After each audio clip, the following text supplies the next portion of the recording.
Thank you. So it's a pretty weighty topic for which we have only 35 minutes, so I'll just get right into it.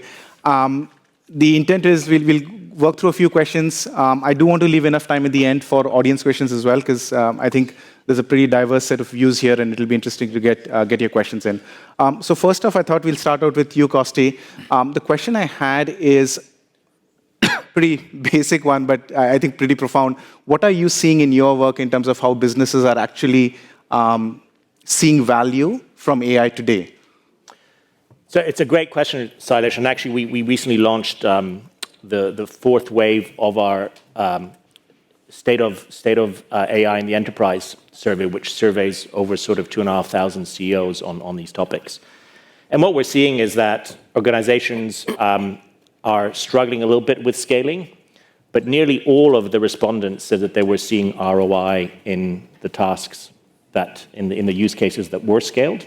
And ROI was defined in various ways, but particularly actually in areas where I would say the human architecture, as I call it, is not very prevalent. So in areas like IT, things like managing data center power and cooling, things like cyber, where you're already are very technology focused. And in those areas, the number of respondents saying that their ROI was greater than 30%.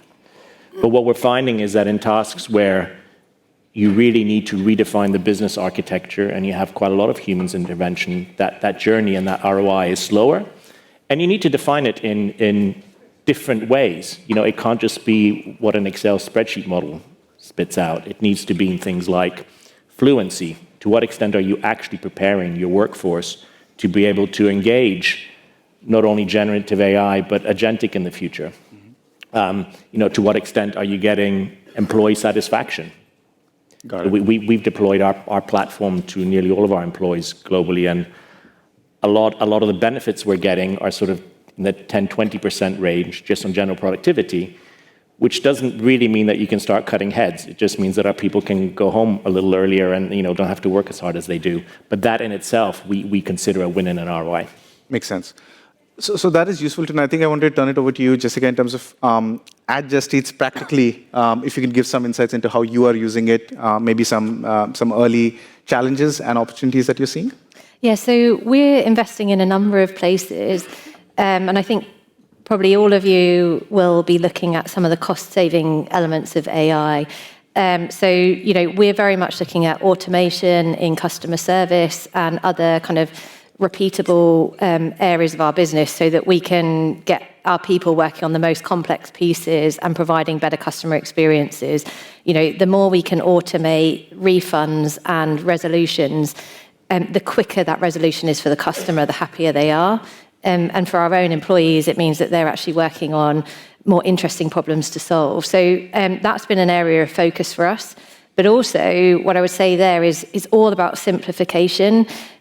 One of the challenges to realizing ROI in those areas is if you don't look at how you can massively simplify those processes before you automate or go to a Gen AI solution, then you're essentially automating complexity or driving continued complexity in your organization.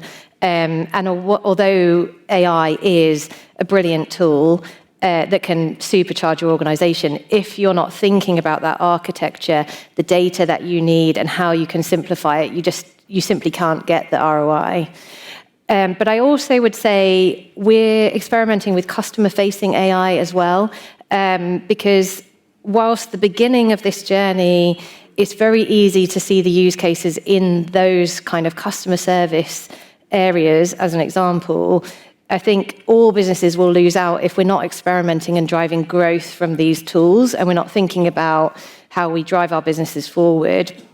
There was a LinkedIn marketing post I was reading the other day about generative AI driving personalization, and the businesses using it seeing up to 20% greater purchases where it has been personalized using AI, which I think like all of us would be over the moon to see a 20% uplift on anything that we do. So it's really powerful. But the other thing I would touch on is it's not just about evaluating the tool or thinking about the process. It's about business readiness, like you said. We're ushering in a new era of work. And what that means is closer collaboration needed across the business. In your Deloitte report, it does talk about, the need to collaborate between engineering, product, operations. This is the democratization of technology and the upskilling of entire businesses. We need to make sure we're educating our colleagues to get the most out of it, giving them the chance to experiment. Because frankly, they're going to experiment anyway. So better that you get the value from that within your business. And then the last thing I would say is, we've experimented with a number of things. We've introduced AI menu creation, which has reduced the time to onboard a partner onto our platform by 50%. And we've also got customer-facing chatbots, taking the ordering journey from minutes to seconds and hyper-personalized. These are driving interesting findings for us. But transparency and openness about using AI with your customers is also important. There's a number of research pieces out there showing that you can drive up to 30% greater engagement with your customer-facing products if you are open and transparent about the use of AI, how you use your customer data. So I think overall I would summarize and say these are really exciting, interesting tools that are going to take our business forward. We all know the different metrics we can use to measure ROI. The thing we mustn't forget is upskilling our colleagues, helping them learn, and also engaging our users out there so that they want to adopt the technology that we're putting out there. Makes sense. And I think that's an interesting segue into talking from company specific to what we are seeing changes in the overall economy, right? And I think earlier, Anish, you were mentioning something around the new economy that you're seeing at LinkedIn. Perhaps you can talk about that. Yeah, thank you all for being here. We at LinkedIn think about this not just in terms of technology at work, but humans at work. We are, if nothing else, a platform of humans, 1 billion professionals now. And when you think about the role of humans at work, we are in a moment of big change, of big history. For millennia, humans were in a goods economy of agriculture and then manufacturing, physical ability at the center of that. It's been a half century. We've been in a knowledge economy, intellectual ability at the center of that, an economy that has valued most the technical skills, the poster children being software engineers and the sort of consultant MBA CEO. That economy is on the way out. When you think about the possibilities for robots, the possibility for AI on physical labor and intellectual labor, you can start to see that things are going to shift in a pretty big way. And what's coming in, I think, is the innovation economy. Our unique ability as a species to innovate, to adapt, to invent, to imagine is about to come to the center of work for us as individuals, but also for how companies grow. And that is going to be a whole different world of work. At a company level, that means you're not just bringing AI tools in, you're now doing project-based work. You're bringing teams together across silos and the bureaucracies that have often stifled innovation at companies. You're looking to launch new businesses at a much faster rate, new business lines, new products, new features at a much faster rate. You're starting to see this play out. Our data suggests that 70% of the skills for the average job, including all of our jobs in this room, will have changed by 2030. It's a massive change. It's accelerating because of AI. And it's going to change in the direction of these unique human capability, these people skills, soft skills. Those are the new hard skills, the new it skills.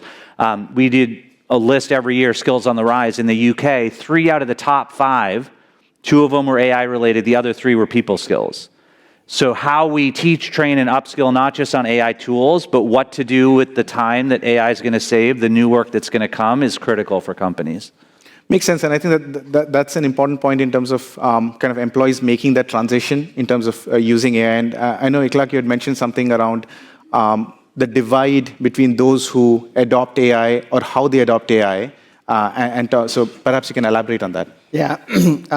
I'm definitely happy to talk about that. First, let me just say I also appreciate the chance to be here. There's one experiment going on right now, which is for one of the first times in a long time, I don't have a coffee or a tea in my hand. And I'm wondering whether I can actually speak intelligently without that. You have a jacket. I got the jacket to replace it. But one, I think AI doesn't need coffee, so there's definitely a, like a benefit there. And I'm going last, so nobody can refute me. So I think this time. I have some advantages here too. Yeah. I think there is actually a big shift going on. I agree, Anish, with the shift that you're talking about, but I'll just maybe add a little bit more to that shift. I think there's a kind of like a new digital divide coming. And what we're seeing in, the old digital divide was you had the technology or you didn't. Now everyone's got the technology. That's not everyone, but like large portions of the world have the technology. The new digital divide is really at the people level. And I'll explain. What we see first at the student level and what you will see and what you are seeing at the employee level, it's kind of the same situation, which is there's a segment of students that will use the AI and they will make themselves smarter. And they'll do it because of all those human skills. They'll do it because of their curiosity and their critical thinking and their judgment and just like all the things that really make you people. And there's another group of students, and we can debate whether it's 50-50 or leans one way or the other, and I think people are trying to study this right now. But that other group of students, they rely on it. They rely on it for the answer, but they don't have the curiosity to be self-improving at the, in the same process. So what happens is the students in one segment are getting smarter at a faster pace, and the other group of students are kind of not getting smarter. In fact, they actually say they feel dumber or they feel like imposters the longer they go through the education process. So this gap is basically building. I think we're going to be seeing the same thing. I think we are seeing the same thing in like all professions and companies. MIT showed that their material scientists, the best of them are performing better than ever before, and the average, if there's such a thing, MIT scientist was only performing nominally better than before. There's a great article in The Economist, I think. There's a great decent publication. Yeah. There's a great article in The Economist about here. Actually, I wrote the title down. I need a note to tell you. How AI will divide the best from the rest. It's like a catchy phrase, the way the title is written. And it's basically saying that the people who are very skilled, and this is basically all those human skills, but it means the ones who have more education, higher level functions, they are excelling even more with AI. They're empowered by AI. It's great for them. And for another segment, they're getting farther away. So it's like a no social order in a way, and it's a little scary all at the same time. But the order is that there's smart people who are now more empowered than ever. There's a layer of technology or AI, and there's another set of people who are kind of underneath the technology. And it's almost up to every single person whether they have the ability to be in the higher layer or the lower layer, but you basically got people, technology, and people in this new model. It is scary. It's not the only social order being proposed these days, by the way. Yep. Everyone's got a model. Apparently AI has a view that's going to influence it too. But anyway, that's my input here. So I think this is interesting because it's given a good grounding in terms of, at a very high level. I'd like to now get into like very, very specific questions, and it'll be useful if you can just kind of quickly give your answers because I know we have a lot to get through. There's a pretty interesting question, Jessica, I think for you, I think that'll be quite interesting. Costi alluded to where they're seeing it kind of AI being adopted, but could you talk a little bit? The question is essentially where within your organizations are you seeing these efforts being led from? So if you could just... Yeah, I mean, actually everywhere. It started as a product and tech thing for us, but we've heard it coming from all over the organization. So one of the things we've done at Just Eat Takeaway is develop an AI ambassador program, which effectively allows people from anywhere in the organization to submit ideas or things that they've found that they think are interesting for their area. Because whilst in product and tech we know the business very well, we aren't necessarily experts or specialists in certain areas. So that's been really interesting for us. Also, with the passion that we're seeing from within the organization to kind of test these tools and learn from them, we've actually implemented some internal AI projects that are very simple, but allowing people to get involved. So, our entire HR knowledge database is on a chatbot now, and anybody can use it. So absolutely seeing it coming from everywhere. And I really encourage that because, as I said earlier, this is the democratization of tech to some extent. And I fully believe that creativity comes from sparking ideas and connecting dots across disparate topics. Makes sense. Costi, a question for you. If you can give your view in terms of how do you actually measure ROI? I know it's a very difficult question, but sometimes the definition can be a bit woolly. And by that, I mean productivity, cost improvements, easy to measure. I think the creative side, new stuff that you didn't imagine, much harder to measure. So I'm just curious, how do you think about that? And it's not a quick fire answer. Yeah. So I'll try and be quick. And you need to look at the moment, you need to look at ROI differently. Okay. I mean, as Jess points out, there are some very specific productivity measures in specific processes that you can look at. Yeah. But for me, looking at things like employee satisfaction and fluency is just as important. Got it. Because everybody's talking about agentic. My clients go to me and say, "Hey, Costi, what can we do about agentic?" And then I ask them, "Well, how many people are using normal AI in your business?" And they go, "Well, 3%." I'm thinking, well, what makes you think that all of a sudden you'll be able to introduce agents and that's going to work? Yeah. So I think we're still in the foothills, and being able to baseline and get everybody engaged in AI, some of the very good points you made, Jess, and the other speakers did, I think is as important of ROI as numerical. Got it.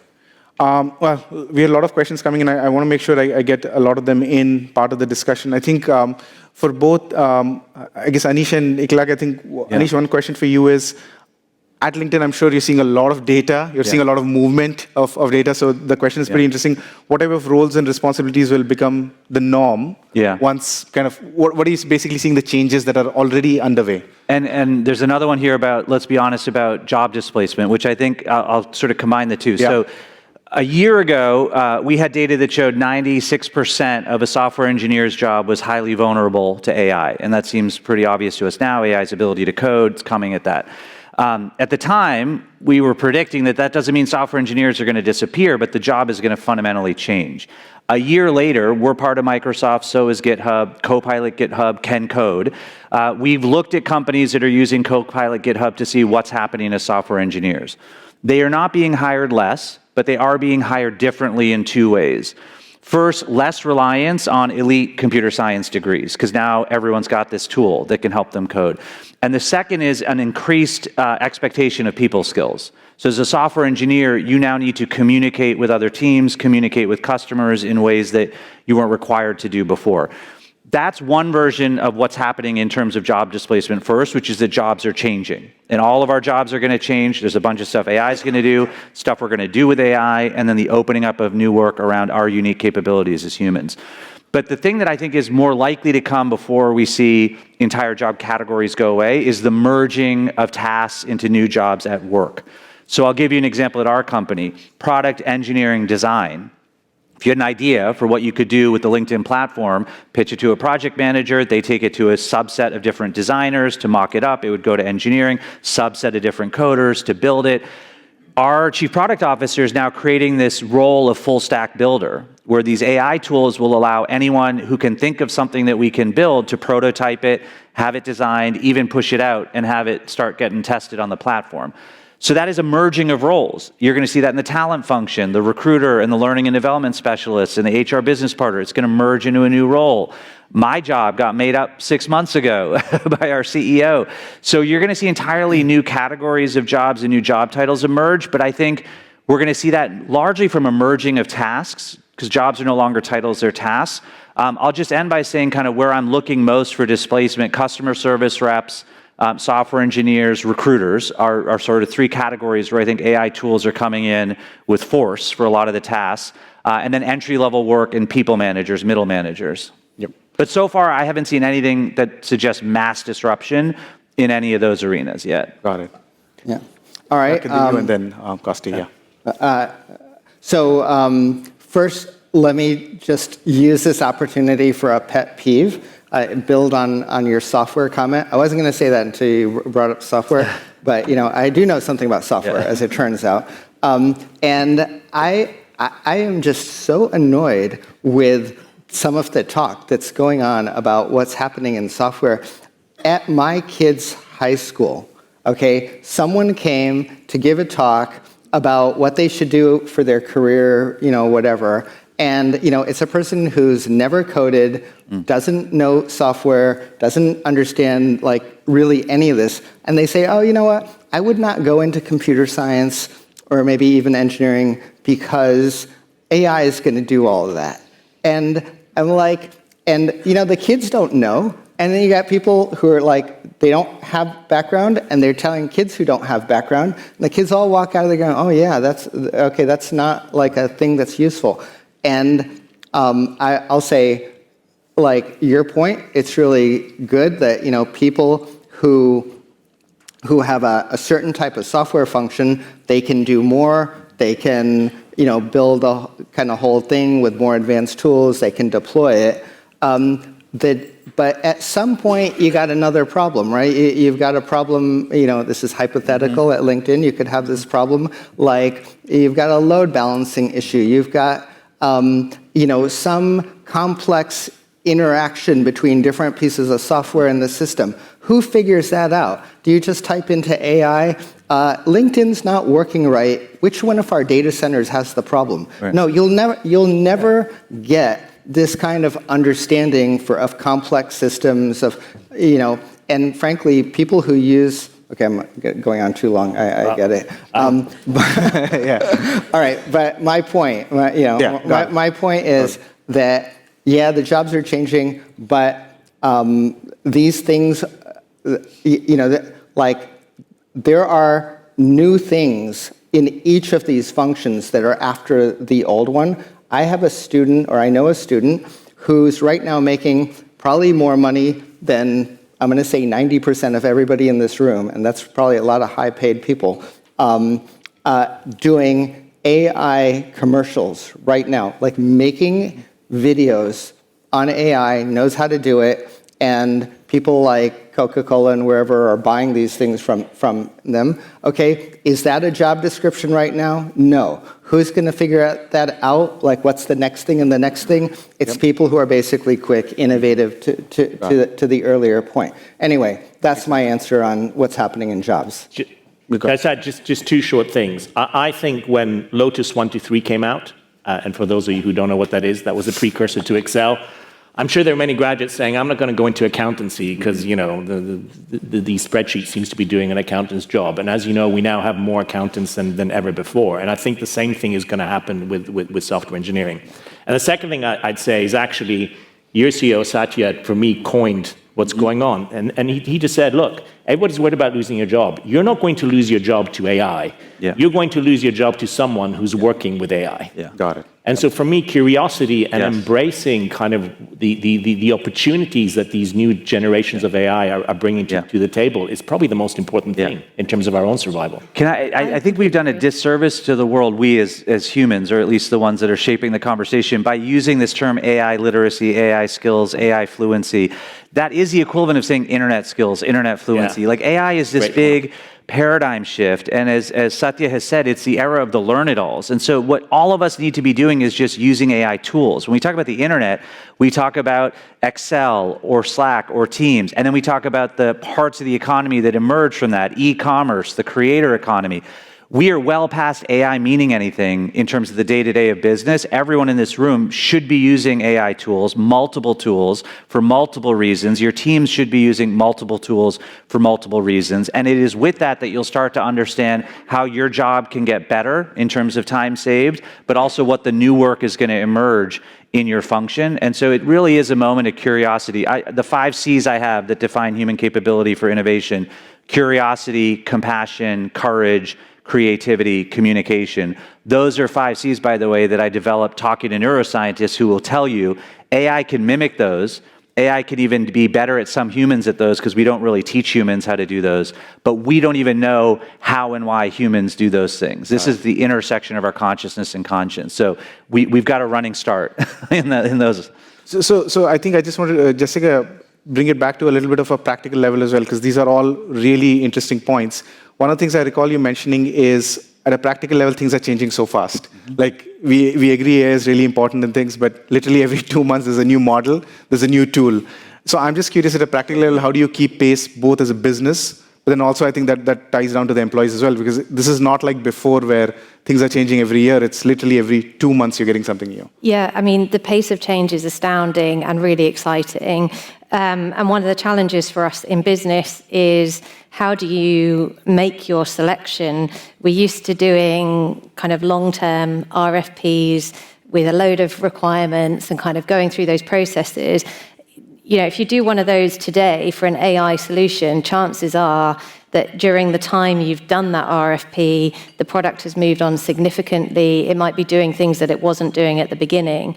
So challenging as it is, I think the mindset here has to be around being in the race rather than choosing the horse. So figuring out which businesses you want to partner with that are investing into these capabilities, looking at how they can slot into your organization, and preferably how you can kind of have a multi-business strategy.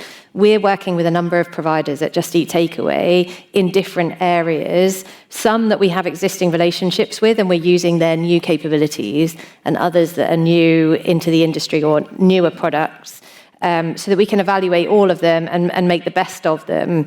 But it really has changed the way you go about kind of what maybe we would have called in the past IT procurement into something quite different. And again, just touching on the point about what are the roles or the skills and how is it changing, that's another example of where you need to invest in your procurement function and your teams that are evaluating these solutions, because it's a different mindset.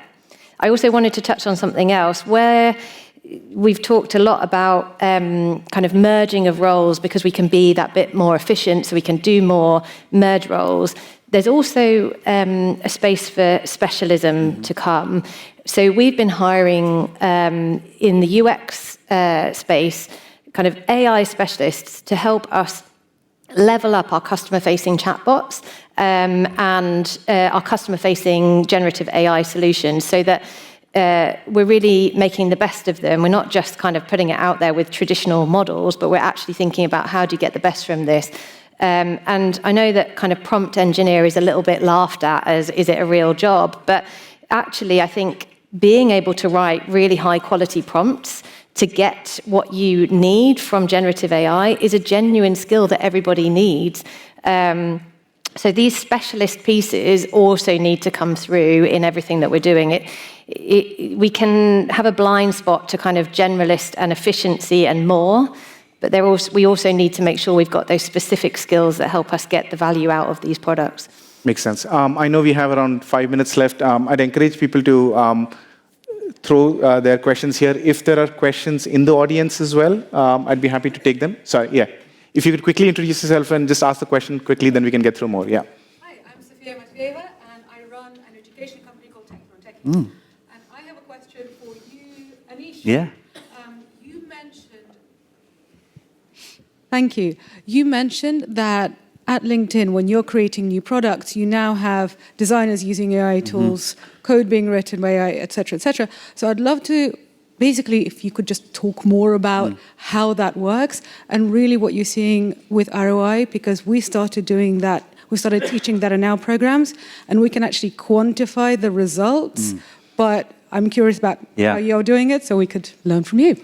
Yeah, I just want to say one thing that either will terrify you or motivate you. It's a line I heard from a behavioral economist last week in Munich, to your point about change and how much change is happening, how fast it's happening. The change will never be as slow as it is right now.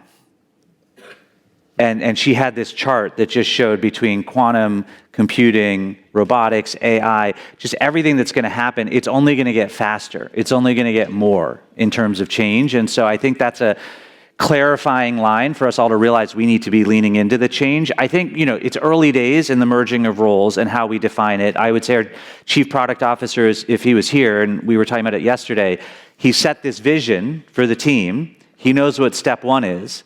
He's saying, I don't know what happens after step one. We're going to figure that out together. That's going to be part of how we innovate. If you think about economic growth to date and how humans have construed it, it's, output over input. Humans have been part of the input, shrink input cost, increase profitability of output. It's all about scaling production. That is going to be different now. We're going to go in this innovation economy where it's ease of innovation, not efficiency of production, that's going to come to the center. So we are going to have to come up with new math. And I think that's going to affect ROI. It's going to affect how we look at business growth. So where it was just how quickly are you scaling, how efficiently, what are you bringing costs down, the bets you're making on human capability that lead to new business lines, new products. I think what we'll start seeing is on earnings call, a description of a volume of ideas that are leading to a volume of new products or features that companies otherwise wouldn't have been able to do. If you take our example, all of us in this room probably have a bunch of ideas of how LinkedIn could be easier to use, better to use for whatever our use case is on any given day.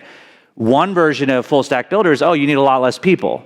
But that's based on our current output of ideas into new features. The other version is, I don't know exactly how many people are involved, but we could be doing 10x as much ideation and prototyping and moving the platform forward at a quicker rate in a year, what would have taken 5 or 10 years. And so I think we'll start to see some math around that'll define revenue growth around new ideas, not just efficiency around some sort of stale old ideas. Can I just add to that and say, I think it really means that the new core competency is speed. Yeah, that's right. That's right. You described the old structure, and the old structure was fine based on margins and reducing people. It seems, and the story that you're describing here is the singularity story also. I'm not advocating or not, but it is just getting faster and faster. And those skills you were talking about before, like the long-term precision skills versus your ability to change, try a new thing, I see an opportunity, let's try it this way. It doesn't matter how we did it before, let's do this other thing. You're getting a rebalance between those two. All right, we have only 2 minutes left, so Costi and Jessica, sorry to put you on the spot, but two quick questions. The pitfalls of AI. I keep hearing about data privacy, security concerns around ML. So very quickly, if you can talk about it, and then Jessica, we can close it out with you as well. Yeah, look, our study also showed that there's been a massive increase in concern around not only data and privacy and security, but also regulation and how that's going to affect it.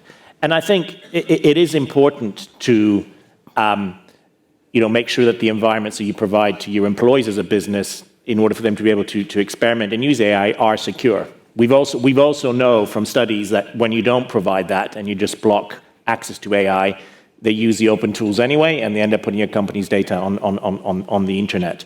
So I think you need to have that balancing act. But I think really key to that is everybody who's involved in this space, so your CRO, your chief compliance officer, your chief regulatory officer, if you've got one, to step up and actually understand that this is something that they need to understand 3 or 4 questions deep, rather than make decisions on 1 or 2 questions deep that they normally have to do, and that the answer has to be how, not yes or no, which is often how these functions operate. And I think once you get these people around the table, you'll find that the challenge around privacy and security becomes less of an issue because there's always solutions to be found. Makes sense. No pressure, Jessica, just a minute left. Well, look, I would really agree with what you said, and particularly the point about people are curious. Your best people are really curious, and they are going to go and experiment anyway. So we've introduced clear policies about what is appropriate to do with business data, what tools that our colleagues can use, and we've tried to open it up, and also with our AI ambassador program, give everybody a voice, because we really want to encourage all of that, but we know that data security is paramount, always, but particularly for our reputation with our partners and with our customers. So, we work very closely, and we follow the same kind of idea around making sure that people understand, making sure we have policies and we open the tools. But ultimately, and on a slightly tangential point, but related, we haven't really touched on it, but your data strategy is core to your ROI on AI. Your generative AI can only ever be as good as your data strategy, how available it is, the cleanliness of your data, etc. So if I can leave you with one final thought for ROI, it would be really invest in understanding and developing a top quality data strategy, because that will enable you to get the max out of your AI investments. Got it. There's a red light flashing, which means we are out of time. But By the way, I really agree with that. I'm sure the panelists will be available outside as well to continue the discussion. So thank you so much. Thank you so much for your time as well. Thank you.